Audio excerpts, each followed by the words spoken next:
Buenas, buenas mi gente, wow, another episode, otro episodio, seguimos con Hablamos Spanglish, ahí fuerte y adelante, tomamos un break, but we are back, and as always te acompaña your host, Ana Carolina Salazar. Today we have a very special guest, the wonderful Clemencia Herrera, the mastermind behind the Chancleta Generation podcast.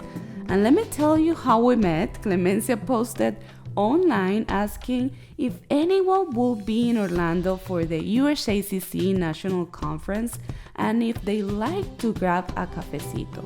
Well, you know, I can't resist a good cafecito, so I reached out and here we are. En este episodio, we explore Latin identity and the realities of immigrant life. We'll touch on themes of empowerment and cultural assimilation, discussing how language shapes our identities, the power of accents, and finding peace through acceptance. As marketing agency owners, Clemencia and I also discuss Hispanic marketing and the challenges of making the Latino audience feel recognized and valued. We'll highlight how authentic cultural engagement builds brand loyalty and empowers consumers. This episode is about embracing change and celebrating diversity within the Latino cultures.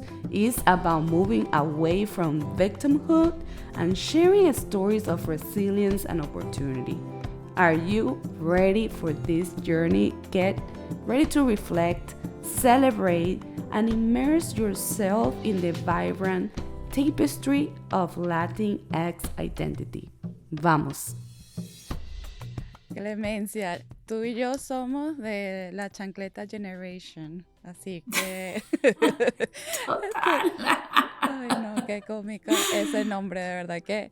Recuerdo que cuando nos conocimos en el USACC, en la conferencia, claro, yo te escribí antes porque sabía que ibas a estar allí en esta conferencia y antes de llegar allá había hecho ese research acerca tuyo, de tu agencia, vi que tenías el podcast y teníamos tantas cosas en común that I really wanted, for us to connect and maybe, things will spark and many collaborations will come, yeah.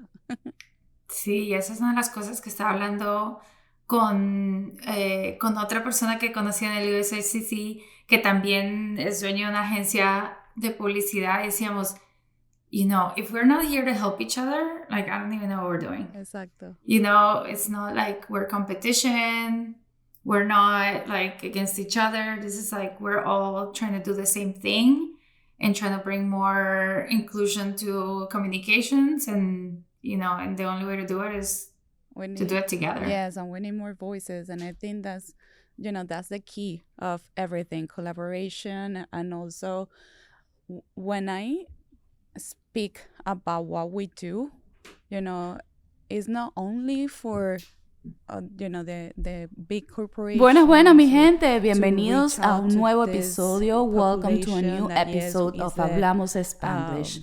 Today, I'm joined by my friend Tali Subisawa, a vibrant woman of Brazilian and Japanese roots who now lives in Orlando and is a voice for diversity and representation. In today's conversation, Tali shared her personal story of moving to the United States with big dreams and how volunteerism and mentorship paved her way to success.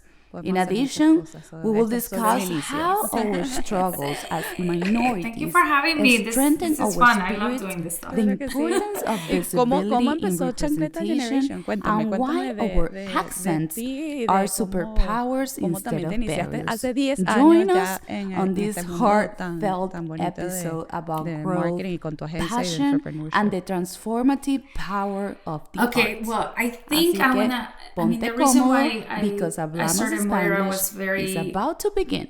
Let's get started. To heal a part of my upbringing, and I think that's where I gotta start, I guess. And I'll be brief. No.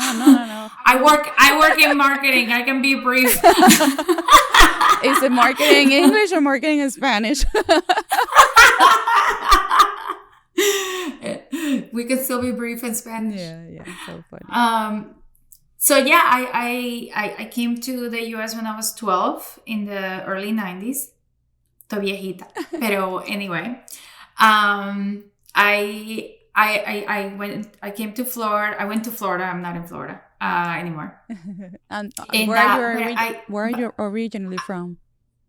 I am Colombian. I'm from Cali, Colombia, where we dance salsa. Exacto, sabroso. Yeah. If people haven't been to Cali, please go to La Feria. It's like super fun. You have the best salsa orquestas in the world playing there for a week. It's super fun stuff. Gosh. And that's on my bucket list. I highly recommend it. That's on my bucket list. It's super fun. So anyway, I went to Florida, but back in the 90s, Florida was not as diverse, and I grew up in a majority Anglo neighborhood, and it was hard to go to a school where majority of people didn't look like you. You had this weird name that nobody could pronounce, not even the teachers. They were like, "Oh, I'm not even gonna." I'm like, literally, there's a word called Clemency. I'm like, come on. You can do it. But anyway, yeah, it was just a whole tone about it. So it was I had to internalize and just go through all that. And then eventually when I was in my mid-20s, I met my now husband.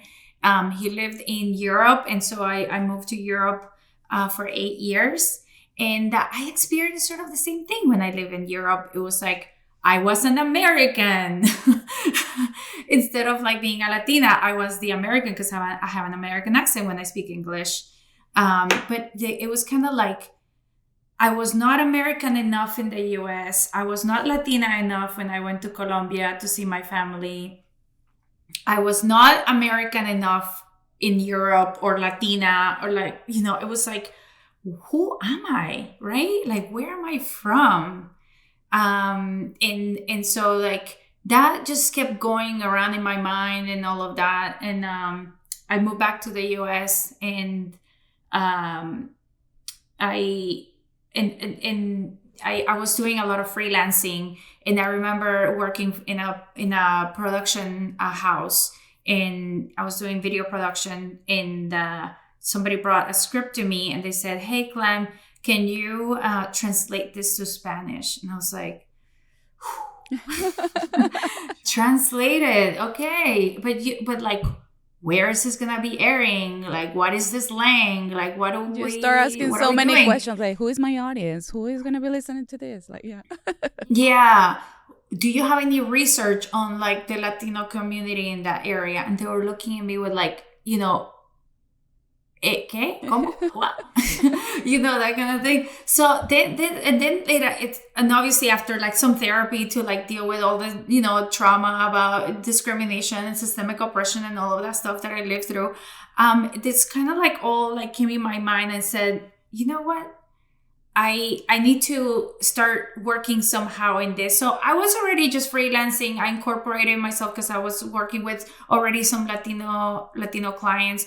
I originally worked at Univision when I was, out of college. So, people sort of knew me about doing bilingual communications and doing stuff for Latinos. So I was already doing that, but I didn't really like connect it yet.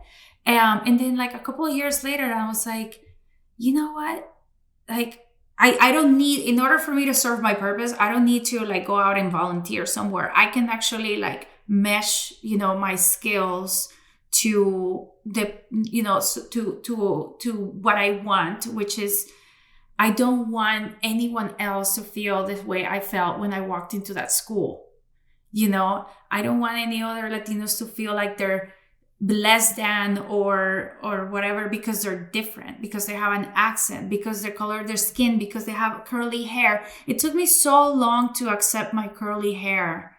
Years. I'm talking about decades. I used to straighten my hair just to be accepted and trying to belong, to fit in, right? And Yeah. It is. Yeah. Yeah, it is. Trying to get rid of my accent. And, I was like, I told a friend of mine, I was like, I'm going to go to a coach to try to get rid of my accent. And he was like, what do you mean? But that makes you who you are. And it was like this kind of stuff that, before I was more like, trying to like fit in. And now I'm like, no, it's okay. It's okay to have an accent. It's okay to have curly hair. It's okay to have darker skin or lighter skin. I don't, whatever. And it's okay to have a weird name. I love my name. Do you know any Clemencias in your life? No, you're my first Clemencia in my life. There you go. Exactly. So it's like there's so you are only unique me, there's in only many one many Clemencia. ways, and that's what makes us, that's what makes it fun.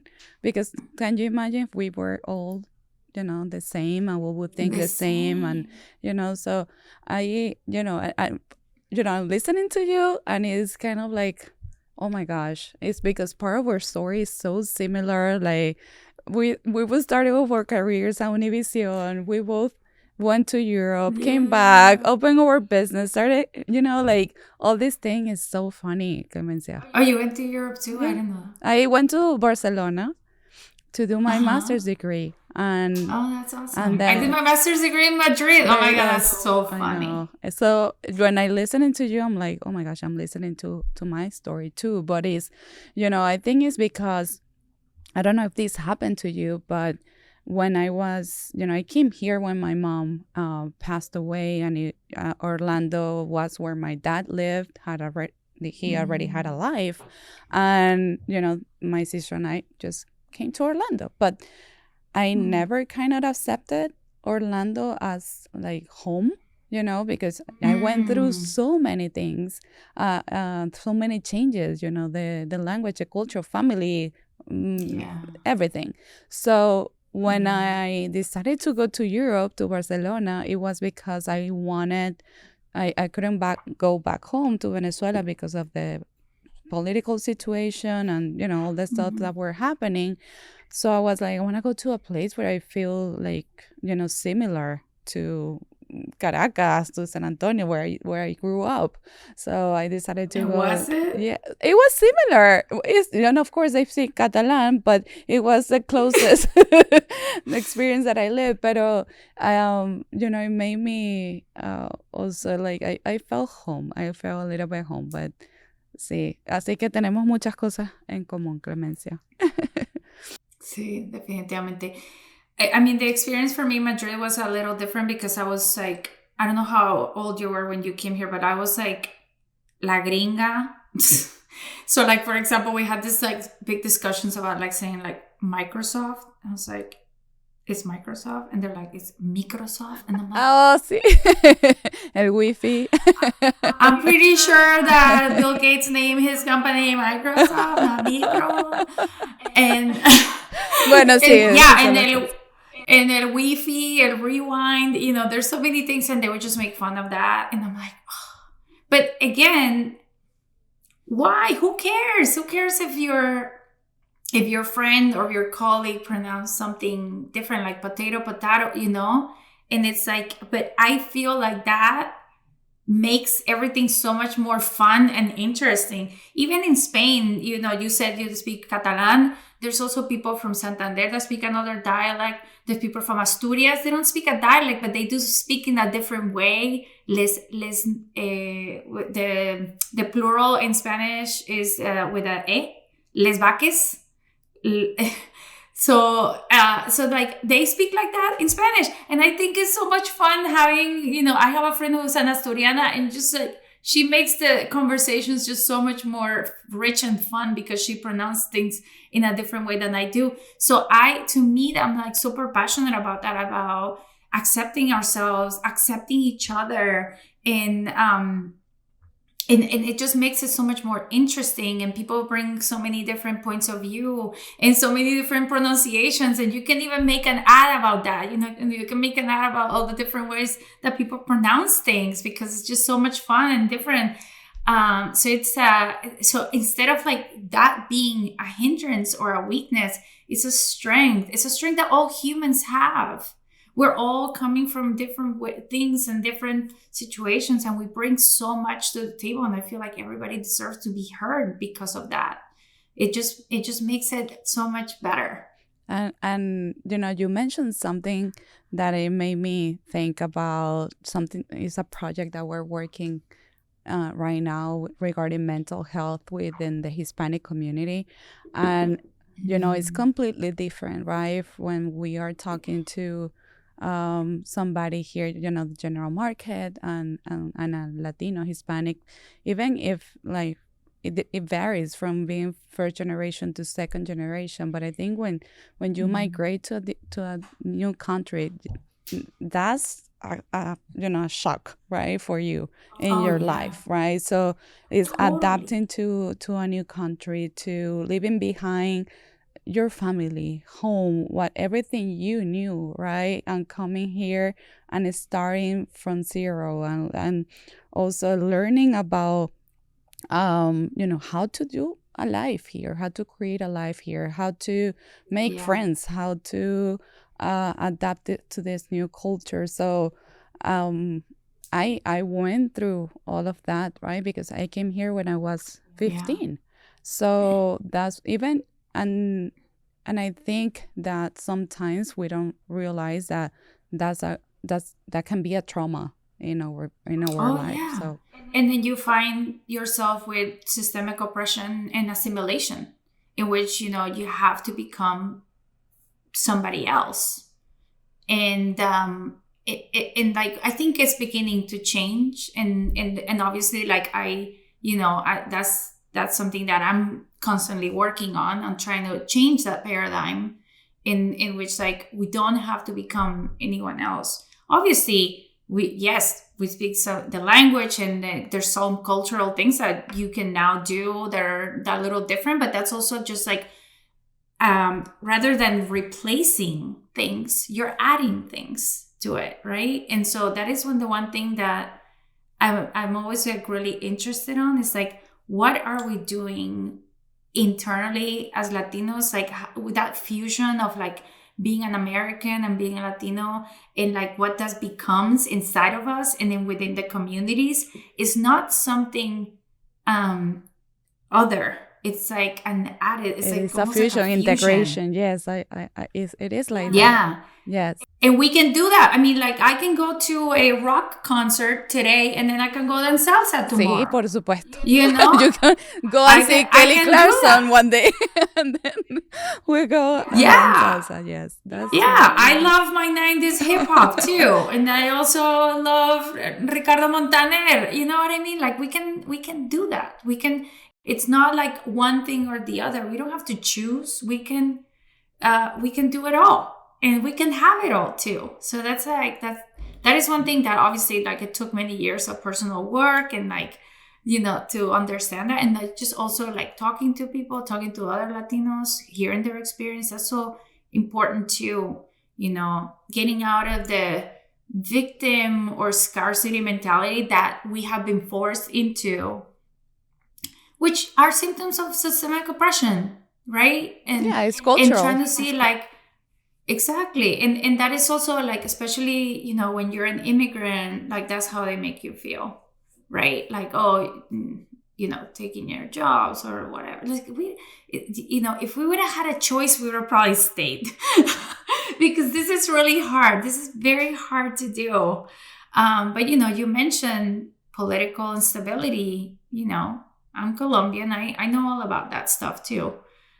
So like sometimes you have no choice. Sometimes you have to leave to survive and to get your family ahead. And I'm very, very happy about coming here. It has given me amazing opportunities. It has given me the opportunity to do something like this with you and talk about something that I'm very passionate about. It has allowed me to follow my passions as well. So I'm super thankful to this country. But obviously, we can always do better. Everything can always be better. I feel the same, and I think it's the Latinos that come here because they're looking for a better opportunity for them, for their families, right? So One of the things that I am very passionate on why I started my company was because I I saw many Latinos that didn't have the resources, or actually I will say the access to those resources, right? So I'm Yeah. like, oh my gosh, I would love to do something to bridge that gap, that communication gap. And this was because of an experience that I had with a nonprofit organization back then when I was at Univision. And that's when I realized that, oh my gosh, why me Latino community doesn't have this Yeah. information in their hands. We need that. And also is part of things, of course, at that time, the Latino immigration, it wasn't as how it is now. We're becoming, Yeah. we're 20% of the population. We keep growing, and Yeah. we have all this data, but and now companies have to start thinking, and organizations like, okay, so what do we do, right? Yeah. And it's not translating to And it's not Spanish. translating. Exactly. It's not only that, Yeah. it's understanding Yeah.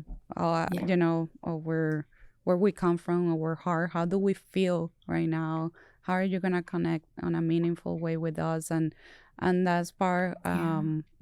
you said it right. It was kind of like a personal experience, but brought you to create your podcast, your company. So, and I commend you for that, because I know firsthand how hard it can be, to Oh, start. yeah. Yeah. Especially, working in this space. Like, we are sort of like, I mean, I don't want to, no me quiero tirar flores, pero, it's like we're sort of like walking on a beaten path kind of thing. Like, we're sort of like, starting this, path that not a lot of people have walked, of like doing Latino work, which is usually like, really small budgets, like a little percentage of the budget, or, it's not, or it's a nice to have, or like people don't really get it.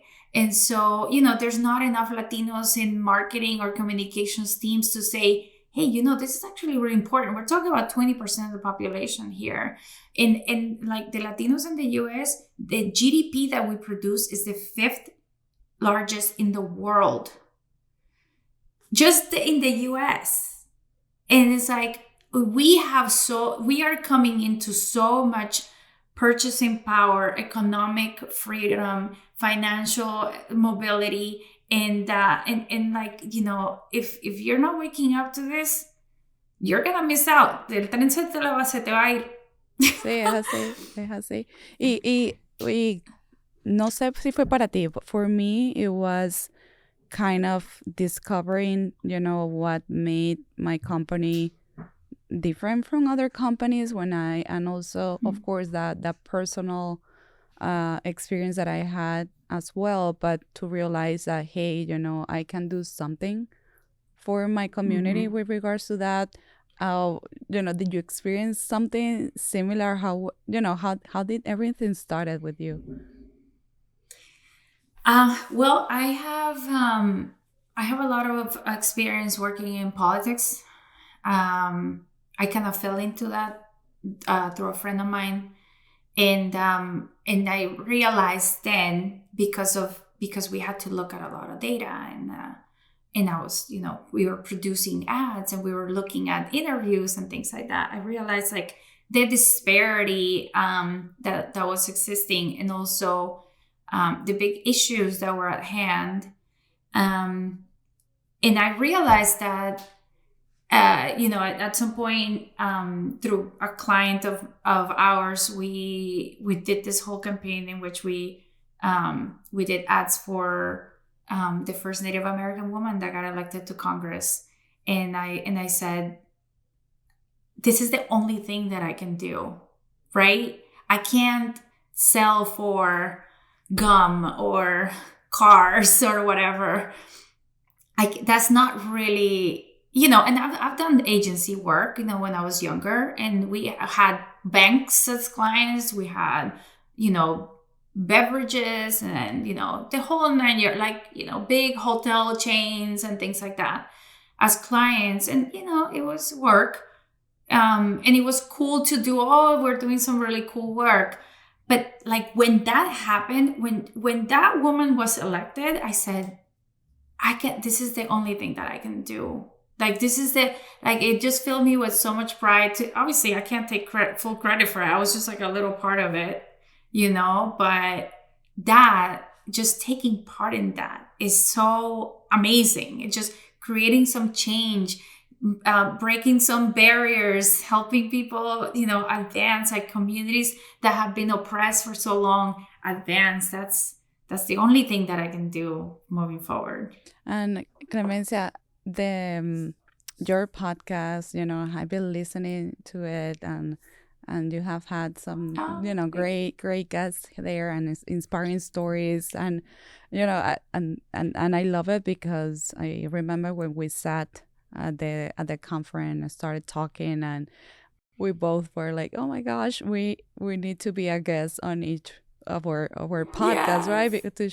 To be able to share our stories. But for me, I was like, oh my gosh, I need to share this name with the world. And I want, we're doing I used to do the podcast only in Spanish, right? But I was like, I need to, in order for me to make a change, right? And also I want to be a voice, and also let our American community know about the impact that we're making here in the U.S. So I had to do it in English, right? Pero a mí me encantó el nombre the name of your podcast, because it's in Spanglish as well, but La Chancleta. So that's a very cultural thing for Latinos, right? Yes. So can you, give us a little bit of background to all our listeners also, so they can listen to your podcast and tell us a little bit, about it and the type of conversations that you have at your podcast. Yeah, so Chancleta Generation came about. We rebranded the podcast. It used to be very politics oriented. And then I realized that, from conversations with people in politics, they, that were Latinos, they were also talking about some other things that were not super politic oriented, like maybe like mental health, maybe about kids, maybe about language. And I was like, you know what? I think I want to talk about those things too. So we rebranded the podcast. And so when we were looking for names, you know how it is with like, finding names and branding. I wanted to find something that unified all of us Latinos. So it wasn't like just one thing that was like, because in Latin America, we have different words for everything, right? It's like arepa means one thing, in Colombia another thing, and all that. So we were really trying to find something that everybody knew what meant, and it meant the same thing for everybody.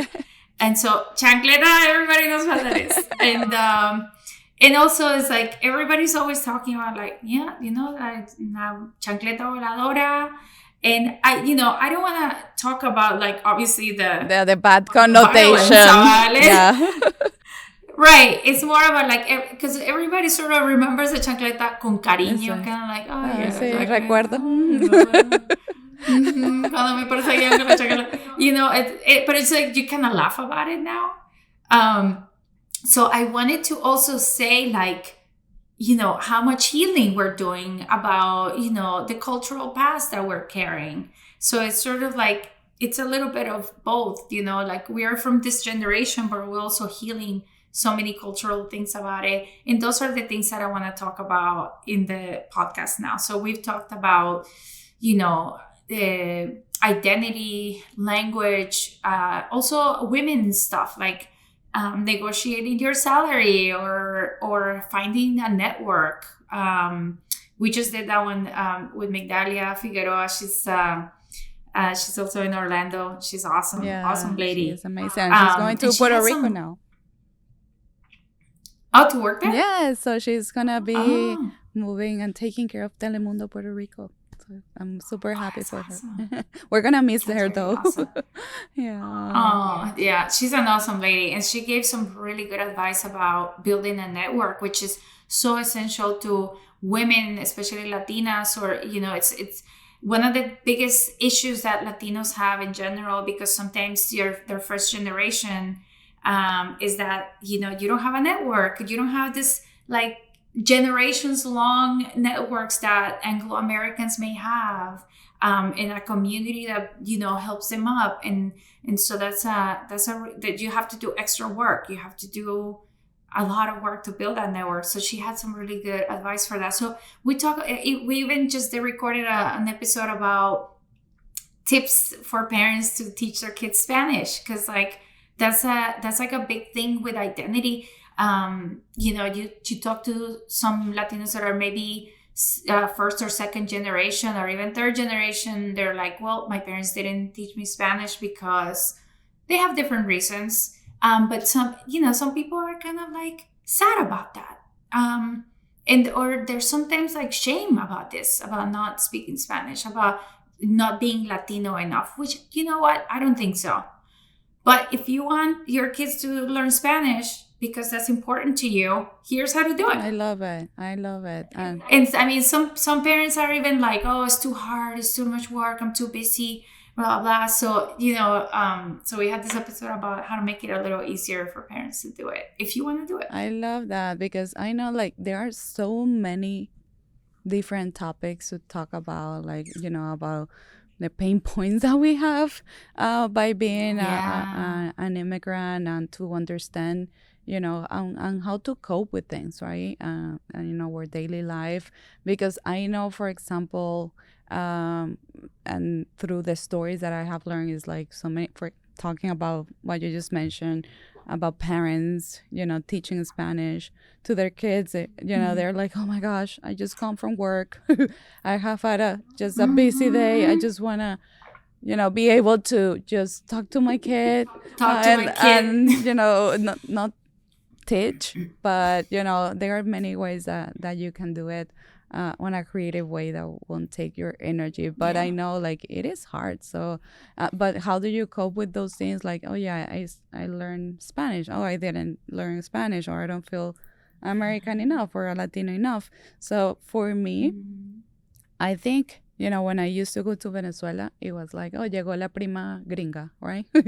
So, and I Ah, was yeah. like, A mí no, también. porque, sometimes, and that's why, one of the reasons why Hablamos Spanglish is called like this, is because I remember Mm-hmm. like I was talking in Spanish and I didn't remember the word in Spanish, so I will say, ay, cómo se dice, and everybody will say, ay, sí, ya no me acuerdo ya no, Ana no se acuerda cómo se dice esto en español. So I'm like, yeah, because you are used to speaking in English all the time here. So, Yeah. Well, also, I don't know if anybody has ever experienced learning a language. When you're learning another language, you start forgetting the languages like for a little bit. yeah. There's like a moment in which your brain is sort of like still like rearranging itself. And like when I was trying to learn Dutch, because I lived 4 years in Holland, I was forgetting how to speak Spanish, and I was like, "What is going on?" So it like, because you're trying to, like, your brain is making room for this new language, and so it's not like, "Ay, ya se me olvida." It's more about like, I'm trying to learn a new skill, and this, my brain is still processing it. Exactly. No, it is like that, but it's, and then here it's like, okay, I have an accent, so it's, Mm. in English, but then, you realize like, even though that, I have an accent, yes, because I learned a new language, but then in here within, you have this, this southern accent, you have, the in New York, the people in, Yeah, the yeah, Boston Boston accent, you accent. have so Yeah. many different accents within this country as well. It's kind of like the same thing, guys, so it's funny. Yeah, yeah, yeah. But going back to what you said, like, there's so many little nuances about our experience here, and it's not just about battling systemic issues, but it's also about ourselves, right? It's also about us, how we're shaping our experience here, and without, feeling shame or feeling less than or feeling like I'm not enough this or not enough that. It's like walking that path of like, what is the experience that I'm creating for myself and also for the rest of the community, and in like all these little nuances, like, do we learn Spanish? Do we have this? Do we have that? Do we do we have better jobs? Do we, so like all these little things that we talk about in our podcasts, and both of our podcasts, and the things that we talk about with our clients. It's like all those things, there's so many things to come from, but it's all, coming together and creating that, present and future experience. And what do you think, Clemencia, is that, out of your experience, because me as the agency owner and talking to my clients, and you mentioned a couple of things that I have experienced firsthand too, is like the budget, like, hey, this is a budget that I have for my, my Hispanic marketing, right? Or my multicultural market. Yeah. Or sometimes they have those right intentions, right? And they are, okay, they want to speak to us, and we come to the table, but then it's like, once they see that they have to invest on this market, I don't know, but for me sometimes it's like the intentions are there, but sometimes to make it happen and being intentional, is lacking. So have you encountered something like that?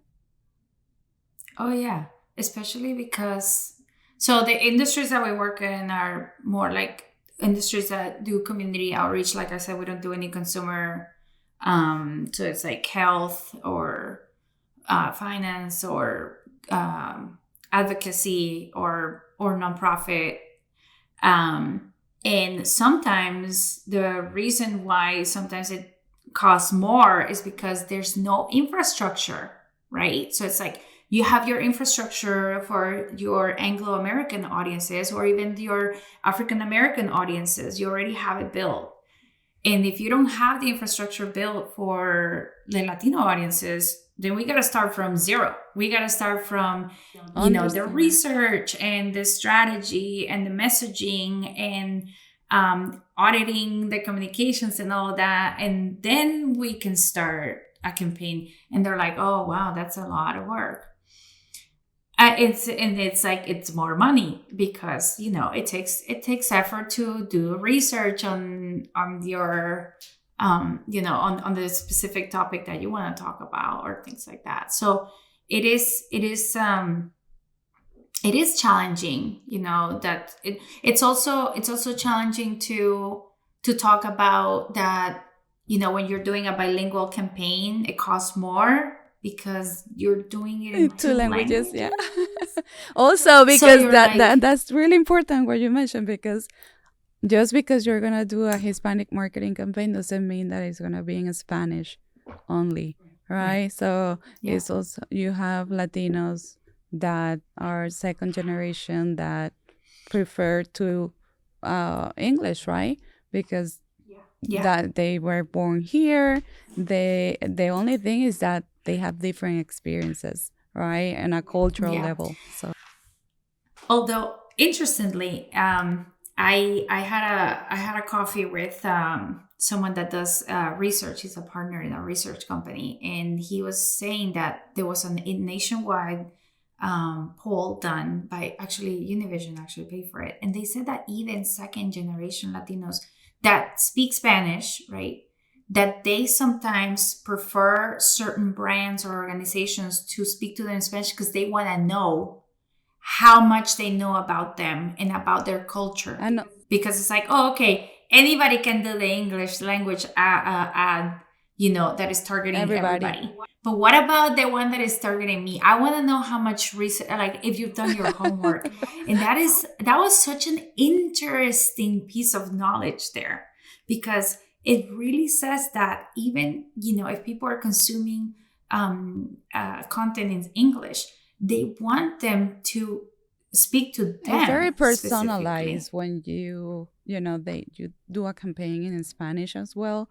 And also, I remember my boss at Univision, he was a sales manager, and he said, a los Latinos, you need to talk to them in Spanish, right?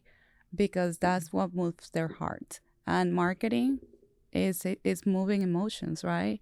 It's connecting in different ways. So definitely, I think, but I love that part that, let me see if you're really doing your research.